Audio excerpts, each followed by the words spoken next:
Have you ever felt that relentless tug of war in your finances? That constant whisper of worry, the churning in your stomach when bills pile up, or the quiet despair as your dreams of financial freedom seem to drift further and further away? Imagine for a moment waking up without that heavy weight on your chest. Picture a life where financial stress doesn't steal your peace, where you feel in control, not just of your money, but of your future, your time, your very soul. This isn't a fantasy, it's a profound reality available to you, a reality rooted in an ancient, time-tested blueprint for financial order. What if I told you there's a proven system, designed by the Creator himself, waiting for you to discover? A system not just about managing money, but about transforming your entire relationship with it, bringing purpose and profound peace. Stay with me, because today we're going to unlock God's proven system for becoming a good steward. A system that promises more than just financial stability, it promises true abundance, peace, a profound sense of purpose, and a deeper connection to His heart. You're not alone if you've felt lost navigating the complex world of personal finance. We try so hard, don't we? We work long hours, we pinch pennies, we download budgeting apps, we read books. Yet for many, the cycle of stress, scarcity, and struggle persists, a relentless and exhausting battle. It feels like you're constantly treading water, trying to keep your head above the financial waves. Perhaps you've been caught in the undertow of debt, its currents pulling you deeper with every passing month. Or maybe you simply feel a quiet dissatisfaction, knowing there has to be a more intentional, more peaceful way to live with your resources. You might be asking, can biblical principles really help with my modern finances? Isn't that just for ancient times? The answer, my friend, is a resounding yes. Because God's wisdom transcends time, speaking directly to the human heart and our universal need for order, purpose, and peace. This journey isn't just about managing dollars and cents, it's about realigning your spirit, your mind, and your hands with divine principles that bring genuine flourishing. The very first principle, the bedrock of all financial stewardship, is a radical perspective shift. It flips your entire understanding of ownership on its head. Are you ready for it? It's this: God owns everything. Yes, everything. Your house, your car, your savings, your income, even the very breath in your lungs. Psalm 24:1 declares it plainly: "The earth is the Lord's and everything in it, the world and all who live in it." This isn't just a theological statement, it's a foundational truth for financial freedom. When you truly grasp this, the heavy burden of my money begins to lift. You realize you're not the owner, but the manager, the steward. Imagine yourself as a trusted manager of a vast estate. Your boss, the ultimate owner, has entrusted you with incredible resources. How would you manage them? With care, respect, and a deep understanding of his wishes, right? This isn't about guilt, it's about liberation. The pressure to control, to hoard, to fear loss starts to dissolve when you remember whose resources these truly are. Suddenly, you're not solely responsible for making it all work. You're partnering with the greatest provider. This shift in perspective transforms anxiety into purpose, fear into faith, and frantic striving into peaceful cooperation. Now, with this understanding of divine ownership comes the practical application of stewardship. And the first, most impactful step, often the biggest leap of faith for many, is the principle of giving, specifically the tithe. Malachi 3:10 powerfully challenges us, "Bring the whole tithe into the storehouse, that there may be food in my house. Test me in this, says the Lord Almighty, and see if I will not throw open the floodgates of heaven and pour out so much blessing that there will not be room enough to store it." I know, 10% when every bill is screaming for attention? It feels counterintuitive, doesn't it? Like pouring water out of a leaky bucket. But this isn't just a rule, it's a promise, an invitation to trust. It's an act of faith that acknowledges God as the ultimate source of your provision, a tangible way to declare, "You are first, Lord, even with my finances." Picture the fear in your gut as you consider giving away a significant portion of your hard-earned money. Now imagine the profound peace that washes over you when you choose faith over fear, when you witness God's faithfulness, often in unexpected ways, fulfilling His promise. This isn't about manipulating God for gain. It's about entering into a covenant of trust, allowing Him to demonstrate His incredible generosity in your life. Proverbs 3:9-10 echoes this. "Honor the Lord with your wealth, with the first fruits of all your crops. Then your barns will be filled to overflowing, and your vats will brim over with new wine." Giving is the ultimate antidote to greed. The first step in breaking the chains of scarcity thinking, opening your hands and your heart to receive more than you could ever imagine. But what comes after giving? How do we manage the rest wisely? This leads us to the crucial, often painful, topic of debt. For many, debt feels like a suffocating blanket, tightening its grip with every passing month. It's the weight in your shoulders, the shallow breath in your chest, the constant low-level hum of anxiety that accompanies every financial decision. Proverbs 22:7 starkly warns us, "The rich rule over the poor, and the borrower is slave to the lender." No one wants to be a slave, especially not to their finances. God's system encourages freedom, not bondage.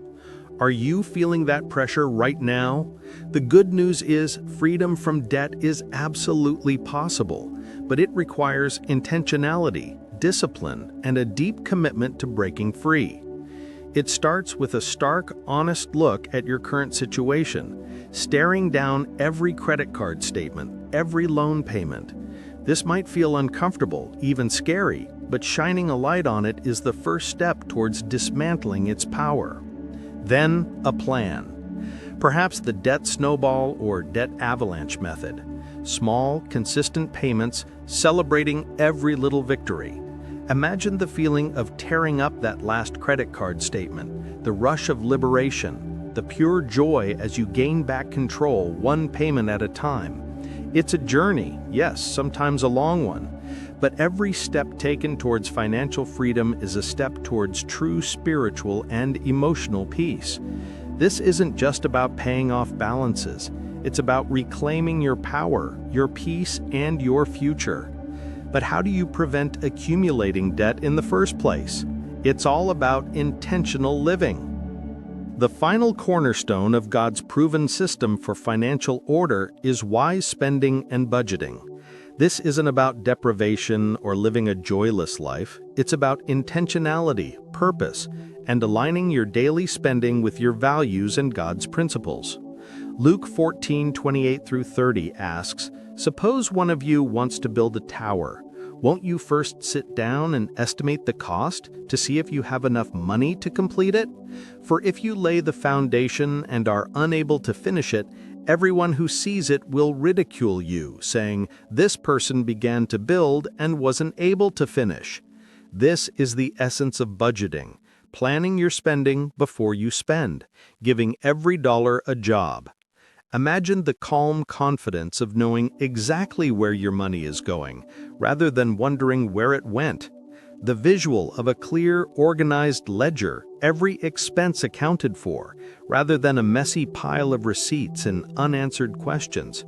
It's the ability to say no to impulsive purchases that don't align with your goals, and yes to what truly matters: experiences, relationships, giving, saving, and living within your means.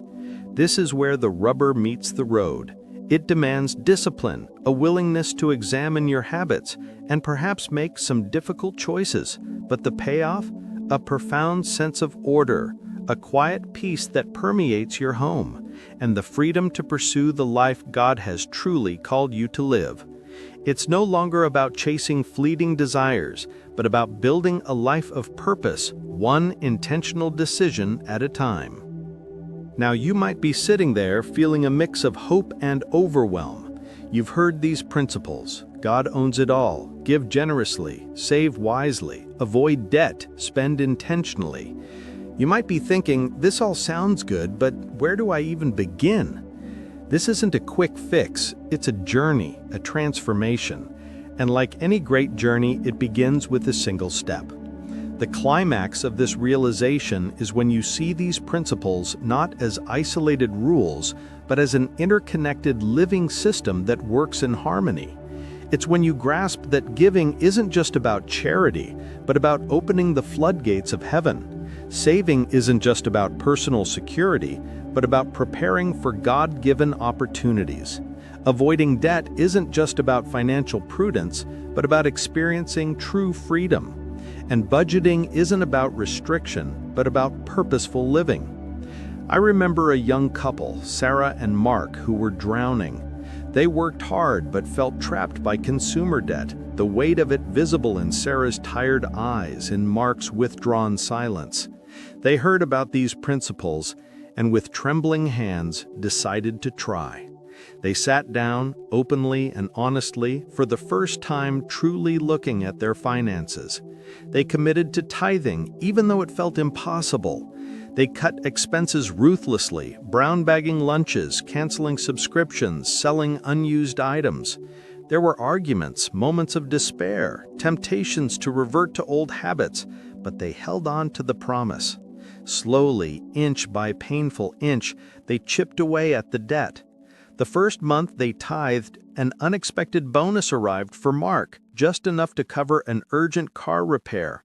A small miracle, they called it, a whisper of God's faithfulness. The weight began to lift. Sarah started sleeping through the night, her face softening. Mark found his voice again, hope shining brightly in his eyes. It wasn't a sudden lottery win, it was a quiet, profound shift from fear to faith, from bondage to freedom. The transformation wasn't just in their bank account, it was in their marriage, in their spirit, in their entire outlook on life.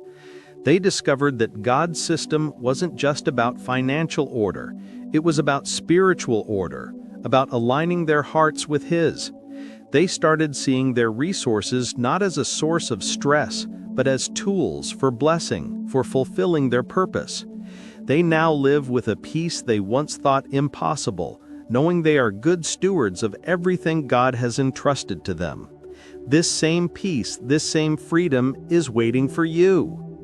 This isn't just about money. It's about peace, purpose, and a deeper connection with your Creator. It's about building a legacy, not just of wealth, but of wisdom and generosity. God's proven system for financial order isn't a burden, it's an invitation to freedom, an opportunity to live abundantly in every sense of the word. Imagine the quiet joy of knowing you're honoring God with your resources, the profound satisfaction of knowing you're building a secure future, and the immense blessing of being able to bless others generously. This path transforms scarcity into sufficiency, anxiety into assurance, and mere existence into purposeful, joyful living. You have the power within you, guided by God's wisdom, to begin this incredible journey today. So where do you begin your own journey to becoming a good steward? Start small, but start now. Take that first courageous step. Maybe it's dedicating time this week to create a simple budget. Perhaps it's committing to that first tithe, even if it feels daunting. Or maybe it's simply opening your Bible and reading about God's promises regarding provision. Don't let perfection be the enemy of good. Take one principle, pray over it, and apply it with faith. If this message resonated with you, if you felt that stirring of hope in your spirit, I urge you to take action. Share your first step in the comments below. What's one thing you're going to do differently starting today? Your commitment can inspire others. And if you're ready to dive deeper into living a life of purpose and abundance, remember to hit that like button, subscribe to our channel for more life-changing insights, and ring the notification bell so you don't miss our next video. God has an incredible plan for your finances and for your life, a plan for flourishing. Are you ready to embrace it?